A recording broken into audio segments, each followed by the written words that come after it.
Uh, but I listen to a lot of sports here in Atlanta, and God, wherever I'd live, I'd be listening to sports. I just hate the transactional conversations around football. It's like the kids are just commodities. You know what I mean? And I feel like in our culture, in our HBCU circles, we get to know them and speak and care about their stories in a little different way. And that's not to paint a broad stroke about everyone, but the fact that the kid's fast and all that's great. But the impact that our institutions leave on those kids moving forward, just for me, means so much more in the story surrounding that.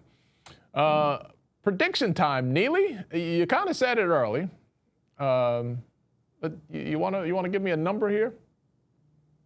Yeah, I will go with 42-10. Jackson State 42, Southern 10.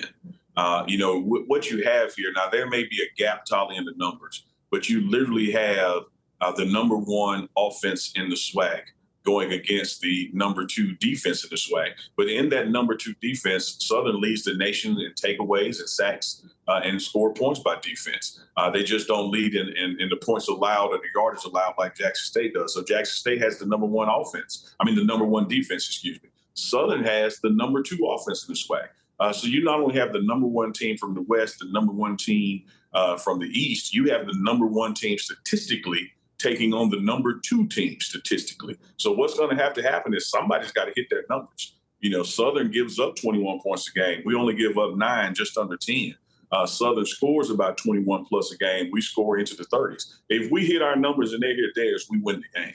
And because for 11 games now, no one has scored 3 times on Jackson State, and the last time we played them, they scored 0. I'm not going into this thinking this is some 42-35 contest. I'm thinking Jackson State is going to do what we do, take care of the ball, minimize turnovers and penalties, score and stop them from scoring and win the game.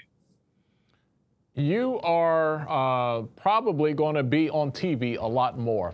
The Coach Prime documentary miniseries is coming to Amazon this month, right? It's December. It is. I've actually seen episode 1, and there's a guy I'm talking to that makes a couple appearances as well. Oh, really? Really? Yeah. Let me call my agent. Hold on, Neely. Hold on, baby. Hold on. Oh, wait, I don't have an agent.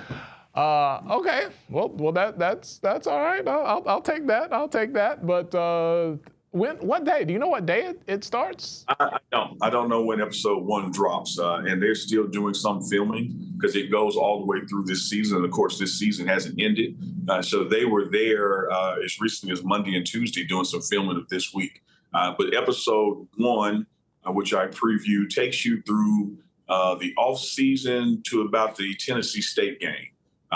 Really focused on that Miami and FAMU game, and then it kind of rolls through the season like that. More like the past seasons have. It's just going to be less episodes, but more depth to them, and so it's going to be enjoyable, man. Episode 1 was great to see. I was like, man, I forgot about that.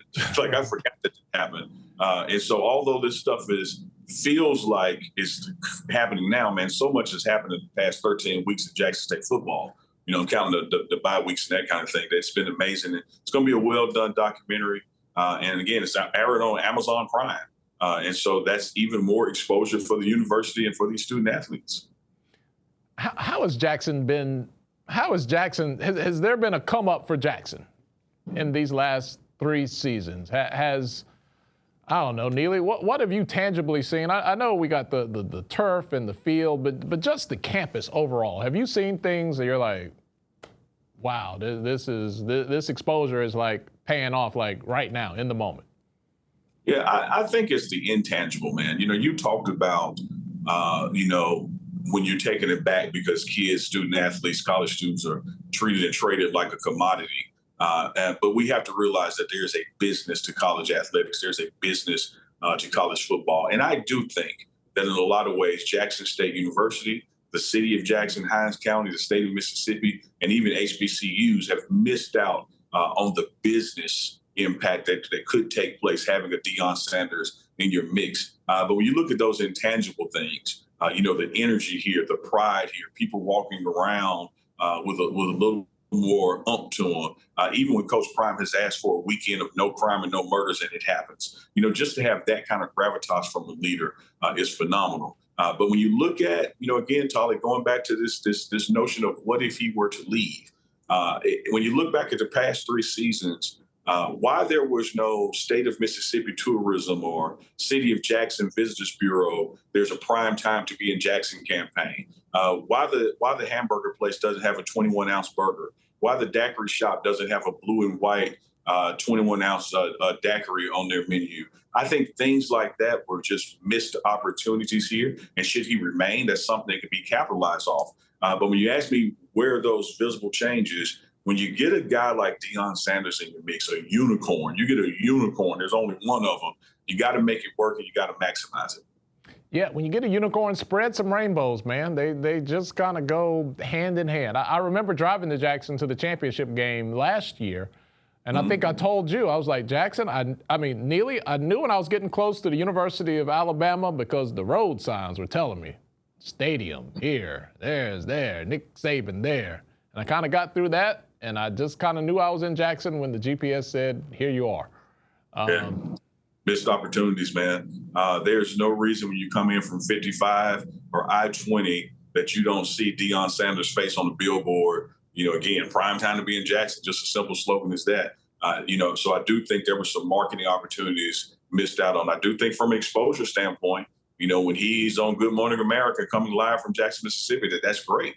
But how do you harness things after that? And Tolly, I'll even speak to, because you talk about the business of athletics and job offers and attractive numbers out there. I think there's a missed opportunity happening even right now for, again, not just from Jackson State University, but the city of Jackson and the business community. We may not have from a state standpoint at HBCU the budgets that the Power Five have, but we do have the ability to pool resources. And what I have not seen, here's a guy who said over and over and over and over that this is about what these opportunities means, not just to me, but more importantly to my assistant coaches and what it can have for their lives. Where's the business community in Jackson organizing a fund, that such as happens at other schools like, say, Alabama? Nick Saban's state salary ain't that much higher than Coach Prime's state salary. That the rest of that $11 million comes from the surrounding area. And I know the hotels have done well here. I know the restaurants have done well here. I know that there has been an uptick in attendance, gas stations, barbershops, detail shops. Where's the organization's thrust to say, hey, man, you know what? Hey, Jackson State, we're going to all get together, and we got 500 people going to put in 10,000 each from the business community and just get this thing done, because you have all these rumors out there, Tolly, that Colorado offered this, or once upon a time Georgia Tech or Auburn offered that. I've yet to see what Jackson State is offering. All right, Neely, I want you to do this. I want you to lean to your right, because I want your face closer to the center of the screen when I'm about to ask you now. I want you to get right there. There you go. Are you disappointed in Jackson State's efforts to keep, entice, make things work for Coach Prime in the midst of this courtship that's open to all suitors? When you and I talk, Tolly, I always try to talk from an informed standpoint. And just because I may not have the information does not mean something has not taken place. So I want to be clear about that. But based on the information that I have not seen that kind of effort that would not disappoint me. And let me give you an example, just even going back to last year. Here's a head coach and staff that went undefeated in conference and won a SWAC championship. I don't recall seeing an offer of an extension. I don't recall seeing bonuses for the undefeated conference schedule and going to a bowl game because you won the SWAC championship. Not saying it didn't happen. I'm just saying old Neely didn't see it. Now let's come to this year. We go undefeated in conference. We win the non-conference games. We're now hosting the SWAC championship again. When I put on the internet, I see what Colorado has allegedly said. I see what these other schools have allegedly rumor mill offering. What I fail to see is where's the rumor mill on what Jackson State is offering. And I do think that's a challenge. Now, that's not to say it ain't taking place. That's to say it hadn't reached a level of, like, hey, man, well, Jackson State said this if you'll stay, or Jackson State did that. And so to now answer your question, you can't help but to be disappointed in that. If you're a football fan, you remember when Coach Prime left Atlanta and went to 49ers. I don't remember the Falcons making a big damn effort to keep him. It was like just a foregone conclusion. Well, we can't afford him. He's too talented for us. He's going to go. And I do think that I'm putting it on local leadership, business leadership, not just Jackson State administration. I don't think there's been an organized, concerted effort to say, hey, man, you may be looking over there, but let me show you this. And it may pale in comparison dollar-wise to that, but here's the bigger picture and what we would like to do. I've seen coaches in this state, whether it's Mississippi State or Ole Miss, go 7-4 last year. And just to keep them from leaving, they got an extension and a bonus. This guy has gone undefeated 2 seasons in a row. I haven't heard anything about an extension offer or bonuses. That's deep right there, Neely. Yeah, and again, I want to be clear to the fans out there, the listeners. Maybe this happened and I just don't know about it. But I wasn't in meetings with Colorado and I heard about that. I wasn't in meetings with Georgia Tech and I heard about those rumors. But I haven't heard any rumors about where I actually live. So what are we doing to have an olive branch, if you will, say, hey, man, we ain't them. And you came here knowing we ain't them. But we can do a little bit more than what we're doing because we know you love being here. And he has said over and over how much he loves being here. He has, on the record, has said there's unfinished business. Yeah. More left to be done. Neely, when I get in trouble with my wife, which is frequent, that public love, that public display of appreciation, you can say anything behind closed doors. But when I let the world know what she means to me, that goes a little farther. What we call that, west of West Street here in Jackson, Mississippi, we call that game. You got to have game. Game don't mean you lying. Game don't mean you running a con. Game just means you appreciate what someone needs to stay where they are. And this guy has said over and over and over again, the emphasis placed on his assistant coaches, the emphasis on some of the internal issues that take place with bureaucracy. Because, you've heard him say countless times, Solly, that, all fights ain't on the outside, some of them on the inside. And I just don't see a concerted effort, at least to the degree that is public knowledge, that obstacles were removed on the inside and that things were put in place to take care of those assistants. So you gave the wife example. How many times does she have to keep saying to you, I want to go out on dates more, I want to go out on dates more, we don't spend enough time together, before you say, maybe stop buying roses and actually spend some time with her, because that's what she keeps asking for. This guy keeps asking for, hey, I want to take care of my assistants. Hey, get tired of this bureaucracy and have to do this, that, and the other. Tyler, here we are. I want to double down on it. The second undefeated season in conference, putting yourself in a position to once again have an economic impact because you earned the right to host the championship game. I haven't seen an extension. I haven't seen bonuses. I haven't seen that conversation in the public space, but I have seen it for other people. And I would dare say to you that part of the reason you see it from these other people, much like the analogy you gave about showing your woman love in public, these other people ain't seeing the love in public. Neely, sometimes what's unsaid says a lot. True. True. Yeah, people can be passive. And again, look, 8,000 times more than I do. I don't know anything, but I trust your judgment and I trust your level of insight and knowledge. Listen, man, from my opinion, we should be in the streets. Have a damn parade, do whatever you got to do. And people are like, oh, well, you ain't going to do that. He's just, listen, people have different value with what they bring to the table. You protect the bag. And I don't want to just equate people, oh, you're just money. No. But if your value is such that it takes care, one day somebody is going to write, study, and tabulate the economic impact that this man had in the HBCU space. And I can tell you right now, it is going to, if it's done factually and thoroughly, it's going to destroy your brain cells, because I can see it. it's already been done from a tourism standpoint just for Jackson State football attendance. And they put the number somewhere around 30 million just for the football season here in the city limits of Jackson. So what I opined on the pregame show and put it out there was, you go out to eat and you have questionable service and you leave a 10% tip. Why the business community? And again, that's why I'm not just putting it on Jackson State. This guy is in Jackson, Mississippi, Metro Jackson, Mississippi, the state of Mississippi. Why have these entities said, hey, man, we got $30 million in tax revenue that we hadn't gotten before? What would happen if we put 10%, $3 million, back over there to the guy that helped us make it? At this point, Charlie, had you done that last year, this year, you'd be at $6 million.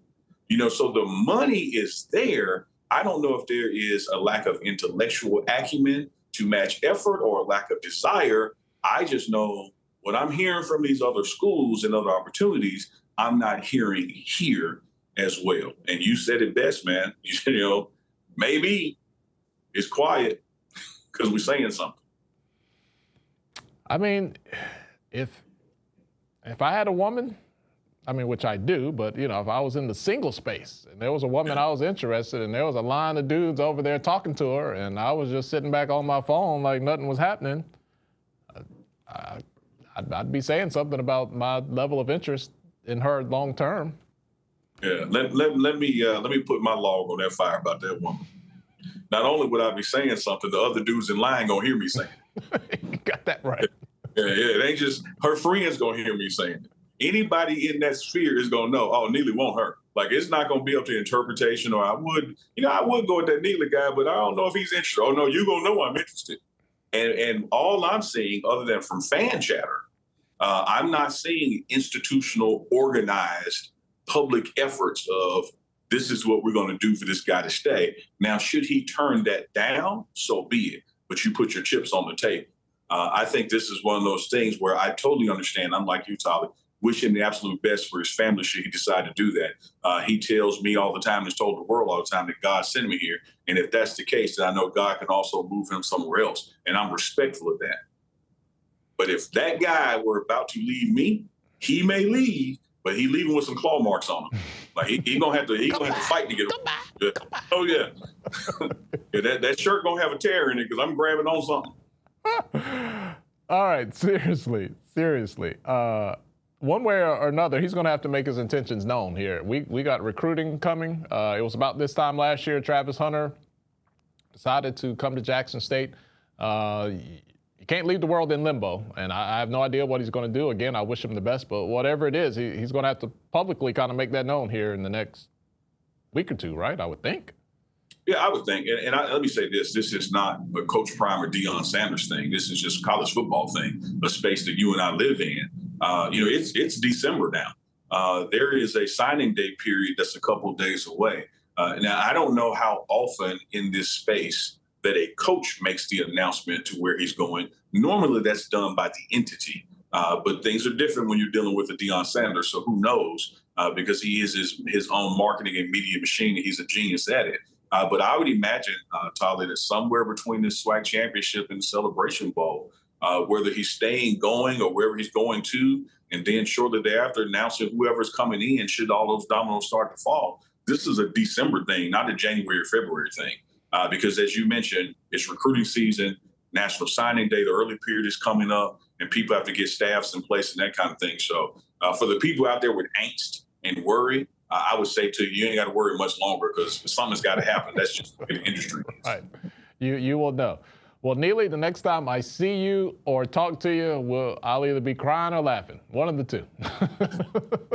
I'm going to be doing both. I'm going to be crying because of laughing. Sometimes I laugh so hard at us that it makes me cry because, man, there's just a better way to run a railroad. And, this whatever is going to happen, it's going to happen. And I will say this. Should Deion Sanders stay the head coach at Jackson State and the HBCU space are going to be better off for it. Should Deion Sanders decide to move on to the next phase of his life and what he wants to contribute to society and is away from Jackson, Mississippi, Jackson State and HBCUs are in a better place because of him. So at the end of the day, man, I have been bettered by this guy, not only personally in my dealings with him, But the growth and impact he's had on the pregame show and this exposure to things I've learned, you can't put a value on it. And I know he's had that same impact on other people and just this community at large. So should it come to that, we won. Should he stay, we're going to keep winning. But this is one of those things, man, that the nature of the beast of the industry, coaches don't stay places forever. So if it ain't now, we still need to get everything in order because it's still going to happen. Absolutely. Absolutely. No getting around that. Well, Neely, enjoy the game this weekend. HBCU game day will be there, and it should be an exciting next couple of weeks for Jackson State HBCU football. Southern on tap this weekend. They'll be going for the big upset. We'll see how things turn out. As always, brother, appreciate you, man. Hope you had a great Thanksgiving, and hope the Christmas season's off to a great start for you, Neely. Hey, man, same to you. Trust that you had a good Thanksgiving. We're in holiday season of giving, so let me give you some advice. You go give her some flowers, some time and attention, man, because you keep using that wife example much. It might be something in your spirit coming out. So do better, Tolly. Do better. Baby, I'm coming home. I'm leaving Neely right now. I'm coming home. I'm gone. Bye, Neely.